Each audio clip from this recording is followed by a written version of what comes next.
रेखा गुप्ता को बीजेपी विधायक दल का नेता चुन लिया गया है। 27 सालों के वनवास के बाद दिल्ली की कमान बीजेपी के हाथों में आई है और जिम्मा दिया गया है रेखा गुप्ता को।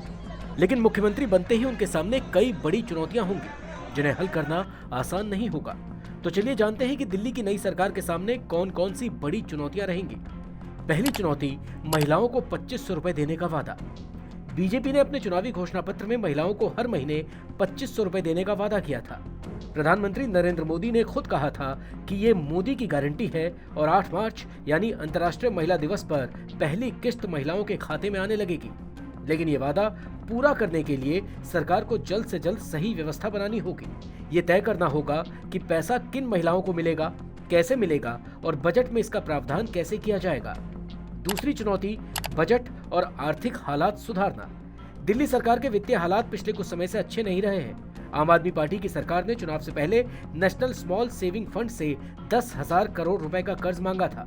वित्त विभाग पहले ही सरकारी खर्च और सब्सिडी को लेकर चिंता जता चुका है। अब बीजेपी सरकार को न केवल सब्सिडी जारी रखनी होगी बल्कि अपने वादों के लिए भी फंड की व्यवस्था करनी होगी। अगले कुछ हफ्तों में नए वित्तीय वर्ष का बजट भी पेश किया जाना है, जो नई सरकार के लिए एक बड़ी परीक्षा होगी। तीसरी चुनौती, आयुष्मान भारत योजना लागू करना। दिल्ली में आयुष्मान भारत योजना अब तक लागू नहीं की गई थी। ये केंद्र सरकार की स्वास्थ्य बीमा योजना है जो गरीब परिवारों को 5 लाख रुपए तक का मुफ्त इलाज मुहैया कराती है। बीजेपी सरकार इस योजना को तुरंत लागू करना चाहती है, लेकिन इसे शुरू करने के लिए दिल्ली के सरकारी और प्राइवेट अस्पतालों को तैयार करना, बजट आवंटित करना और लाभार्थियों की सूची बनाना आसान काम नहीं होगा। चौथी चुनौती, यमुना नदी की सफाई।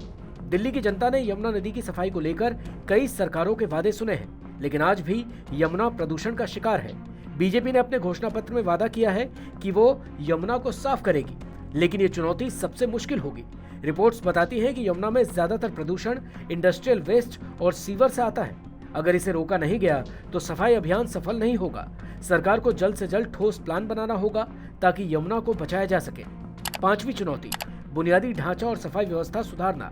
दिल्ली की पिछली सरकार और उपराज्यपाल के बीच लगातार टकराव के कारण कई विकास कार्य रुके रहे। खासतौर पर रोड डेवलपमेंट और कूड़ा निपटान की समस्या बड़ी बनी रही। बीजेपी सरकार को सुनिश्चित करना होगा कि सड़कें जल्दी ठीक हो, नए फ्लाईओवर बनाए जाएं और कूड़े के पहाड़ खत्म किए जाएं। खासतौर पर गाजीपुर, भलसवा और ओखला लैंडफिल साइट्स को हटाना सरकार के लिए बड़ी चुनौती होगी। तो ये थी दिल्ली की नई मुख्यमंत्री रेखा गुप्ता के सामने आने वाली सबसे बड़ी चुनौतियां। बीजेपी ने दिल्ली को एक विकसित राजधानी बनाने का वादा किया है। अब देखना होगा कि क्या नई सरकार इन चुनौतियों को पार कर जनता की उम्मीदों पर कब तक और कैसे खरी उतरती है।